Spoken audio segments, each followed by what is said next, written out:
Hi, it's Jel and welcome to my channel.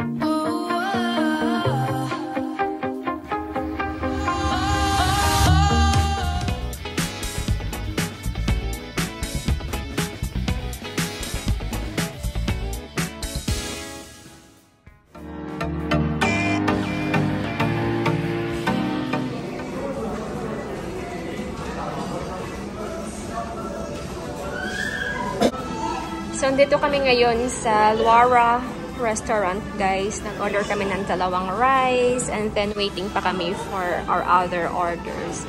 Ayan, sinisipon si Al. Actually, sinisipon din ako. Natrangkaso talaga kami before kami pumunta dito.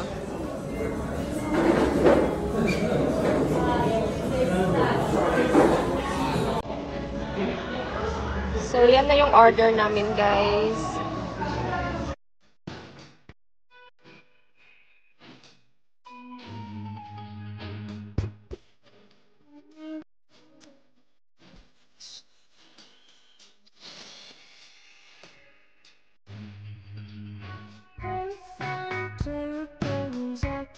In fairness, ang sarap ng pagkain nila, guys.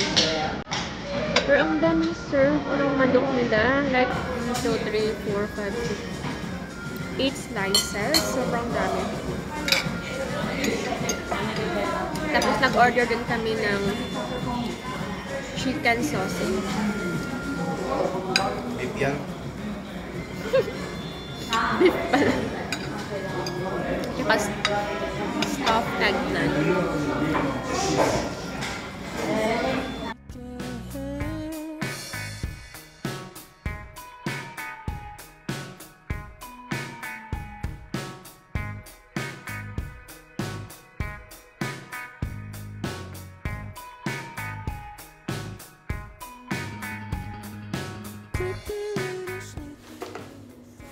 Hey guys, so ito na yung gold bracelet na nabili natin sa City Center sa Tirana, Albania. Unfortunately, hindi na ako nakapag-vlog kasi medyo na-stress na ako at sobrang busy na namin talaga kasi yun yung last activity namin for that day.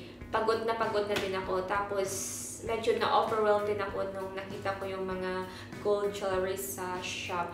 I'm pretty sure na pwede naman sanang mag-vlog doon kasi sobrang bait ng may-ari ng shop. Very friendly at the same time, very accommodating.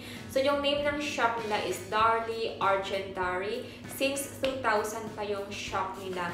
So, ito yung packaging, ito yung paper bag. Sobrang cute. At ito yung box nila. At first, hindi talaga ako 100% sure if talagang bibili ba ako. Sa sobrang tingin-tingin ko doon, medyo napatagal kami. Nakita ko yung Justy Enclos or Justy Enclos. I'm not really sure kung tama yung pag-pronounce ko, but it's Justy Enclos. So, ito siya, guys. Papakita ko muna yung box niya.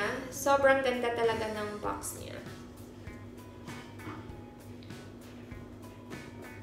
I-unbox natin. So, ganyan. Diba? Sobrang sikat siya. So, hindi siya yung original na Justy Enclos kasi sobrang mahal naman talaga ng mga ganyang klaseng bracelet kagaya ng Cartier. Pero ito siya, parang inspired. Justy Enclos inspired lang siya. Pero, totoong gold siya.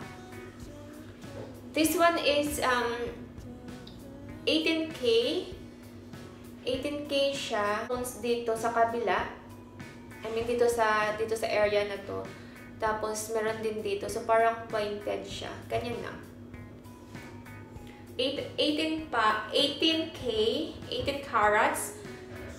Nakuha ko siya 332 pounds. I think binigyan kami ng discount. Before 332 pounds, hindi ko matandaan kung magkano yung binigay, pero discounted na yung 332 pounds. Tapos, magkano ba yung 332 pounds sa peso? Check natin. Tapos, 18 carats siya. 332.64 pounds yung bili ko sa bracelet na to. Times natin sa 70. Actually, nasa 73 yung palitan ngayon. Recent. Yung current na palitan. Pero I think, nung nabili ko to, nasa 70 something pa lang yung conversion. So, lagay ko na lang 71. So, nasa 23,617.44 pesos siya. Tapos, nung umuwi ako sa Pinas, pina-appraise namin siya ng mama ko dun sa Cebuana. Sa Cebuana. So, pina-appraise namin siya. Bigay nila sa amin is around more than 12,000 pesos. So, kalahati din siya ng original price. Which I think is not bad. Kasi normally naman yung mga alahas kapag ipo-phone mo sila or isasangla mo sila, normally or mostly half price talaga siya. So, ang saya ko lang kasi at first, nung pina-appraise ko dito sa UK, alam nyo bang nasa 60 pounds lang yung appraise nila, guys. So, kapag yung 60 pounds, convert natin yan sa peso, 4,260 lang yung tanggap nila kapag isang lako yung, or ibenta ko sa ay, ano ba yun? Isang lako? Hindi, kapag, yeah, basta pina-appraise ko siya dito sa UK. So, 60 pounds lang. Nasa 4,260. Kasi nga, at the same time, parang, alam ko namang legit na gold shop yun. Pero hindi ko din talaga maiwasan na, kasi first time kong bumili ng gold doon at hindi talaga kami taga doon, nag-holiday lang kami, nag-vacation lang kami doon. So, hindi ko talaga maiwasan mag-isip kung real gold ba yun or legit ba yun na gold. So, kaya pagkadating ko dito sa UK, pina-appraise ko siya sa, meron kasing pawn shop dito sa area namin. Na heartbroken ako, nalungkot ako kasi 60 pounds lang, nasa around less than 5,000 lang yung tanggap nila. So, nung nakauwi kami sa Pinas, pina-appraise namin siya sa Cebuana and thankfully, half price naman yung tanggap nila. So, ito, sobrang ganda. Nagko-collect kasi ako ng mga bracelet talaga. So, ito yung pangatlong bracelet ko na gold. Yung una, bumili kami sa Saudi, tapos yung pangalawa sa Turkey, tapos ito naman sa Albania. Yun lang, share ko lang sa inyo, guys. Yun nga, pero mas recommended talaga if gusto natin ng naghanap talaga tayo ng mga gold bracelets or mga jewelries, mas maganda yung like galing Saudi, galing Dubai or Abu Dhabi kasi mas maganda yung quality ng gold nila at mas mahal kapag ibenta or isang lot. First time.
Wala man.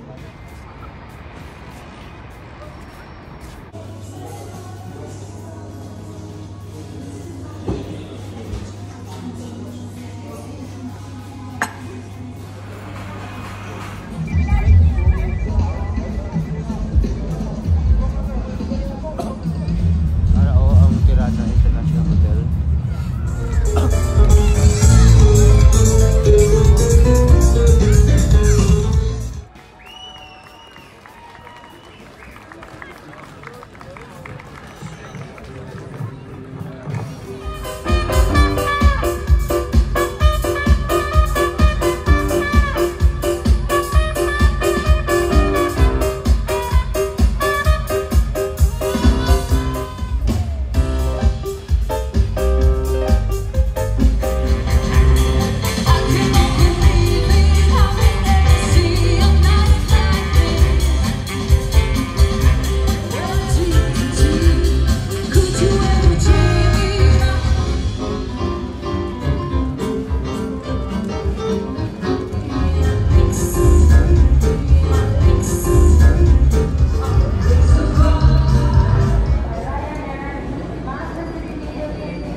Yay, hindi mag-una. Hindi mag-una.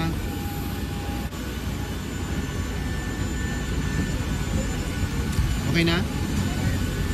Hindi mag-una.